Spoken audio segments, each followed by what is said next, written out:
English ഭാഷയിലെ അതിമനോഹരമായൊരു പഴഞ്ചൊല്ലാണ് മാൻ proposes God disposes.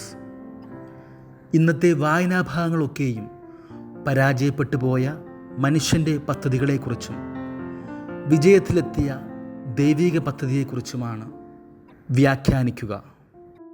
ഫരിസേയ പ്രമാണിയും പൗലോസ് അപ്പോസ്തലൻ്റെ ഗുരുവും നിയമപണ്ഡിതനും യഹൂദർബിയുമായ Gamaliel യഹൂദരുടെ സാൻഹദ്രിനിൽ എഴുന്നേറ്റ് നിന്നുകൊണ്ട് അദ്ദേഹത്തിൻ്റെ ശക്തമായ അഭിപ്രായം രേഖപ്പെടുത്തുന്നുണ്ട്. ചരിത്രത്തിൽ സംഭവിച്ച 2 പ്രധാനപ്പെട്ട സംഭവങ്ങളെ ഗമാലിയേൽ ചൂണ്ടിക്കാണിക്കുന്നു. ഒന്നാമത്തത് തദ്ദേയൂസിൻ്റെ പ്രവൃത്തി. താൻ ദൈവിക ശക്തിയാലാണ് ലീഡറായിട്ട് മാറിയതെന്നും തനിക്ക് ഡിവൈൻ പവർ ഉണ്ടെന്നും വാദിച്ചുകൊണ്ട് അദ്ദേഹം ഒത്തിരിയധികം പേരെ വിളിച്ചുകൂട്ടി അദ്ദേഹത്തിൻ്റെ ശിഷ്യരാക്കി മാറ്റുന്നുണ്ട്. ഒരു ഘട്ടത്തിൽ നദിയെ 2 മുറിക്കാൻ പോലും അദ്ദേഹം സന്നദ്ധ പ്രകടിപ്പിക്കുന്നുണ്ട്. രണ്ടാമതായിട്ട് അദ്ദേഹം ഗലീലിയനായ ജൂദസിനെ കുറിച്ച് പറഞ്ഞു വയ്ക്കും. AD 6 ദൈവമാണ് ഏകരാജാവെന്നും യഹൂദർക്ക് റോമാക്കാർക്ക് നികുതി നൽകേണ്ടതില്ല എന്നും പറഞ്ഞുകൊണ്ട് ഒത്തിരിയധികം പേരെ അദ്ദേഹവും ആകർഷിച്ചു. 100 കണക്കിന് ശിഷ്യന്മാരെയും ഉണ്ടാക്കി.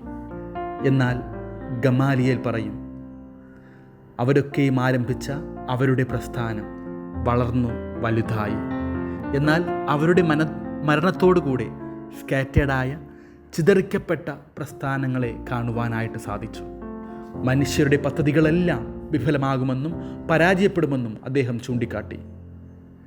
അദ്ദേഹം കൂട്ടിച്ചേർത്തു, അപ്പോസ്തലന്മാരുടെ പ്രവൃത്തികളും അവരുടെ പദ്ധതിയാണെങ്കിൽ അത് തികച്ചും പരാജയമാകുമെന്നും അദ്ദേഹം കൂട്ടിച്ചേർത്തു.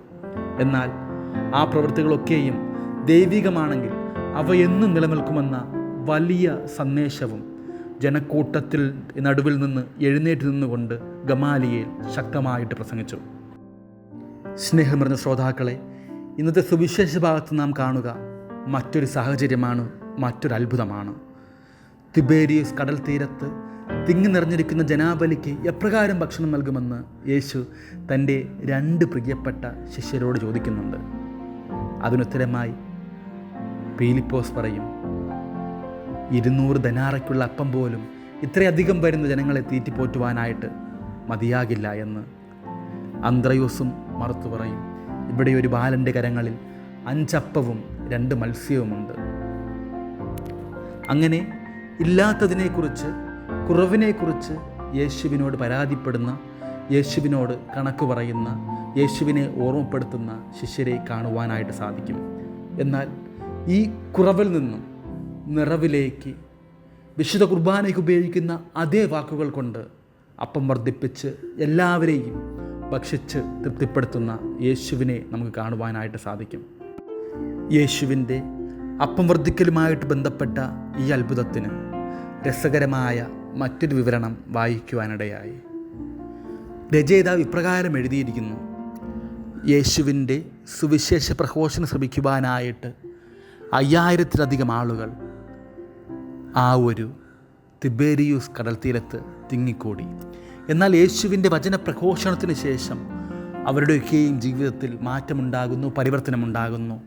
അവരൊക്കെയും അവരവർക്ക് ഭക്ഷിക്കുവാനായിട്ട് കൊണ്ടുവന്ന അപ്പക്കഷ്ണങ്ങൾ ഭാഗിച്ച് മറ്റുള്ളവർക്ക് നൽകി. അങ്ങനെ കഴിച്ച അപ്പക്കഷ്ണങ്ങൾ 12ഓളം കുട്ട നിറയെ ബാക്കി വന്നതായിട്ട് ആ രചയിതാവ് രേഖപ്പെടുത്തുന്നു.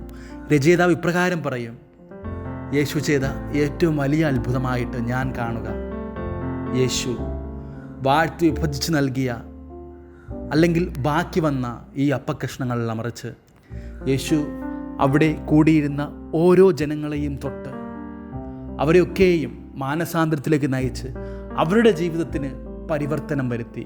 അതാണ് യേശു ക്രിസ്തു ചെയ്ത ഏറ്റവും വലിയ അത്ഭുതമെന്ന് രചയിതാവ് പറയും.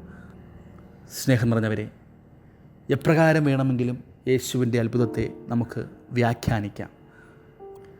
ഇന്നത്തെ വായനാഭാഗങ്ങളൊക്കെയും നമുക്ക് നൽകുന്ന ഏറ്റവും വലിയ സന്ദേശം ഇതുതന്നെയാണ്. മനുഷ്യൻ്റെ പദ്ധതികൾ പലപ്പോഴും പരാജയപ്പെടാം, വിഫലമാകാം, നാമാവശേഷമായിട്ട് തീരാം. എന്നാൽ ദൈവീക പദ്ധതി എന്നും പൂർത്തിയാകും, എന്നും തുടർന്നുകൊണ്ടേയിരിക്കും. ദൈവീക പദ്ധതിക്ക് നമുക്കെല്ലാവർക്കും നമ്മെ പരിപൂർണമായി സമർപ്പിക്കാം.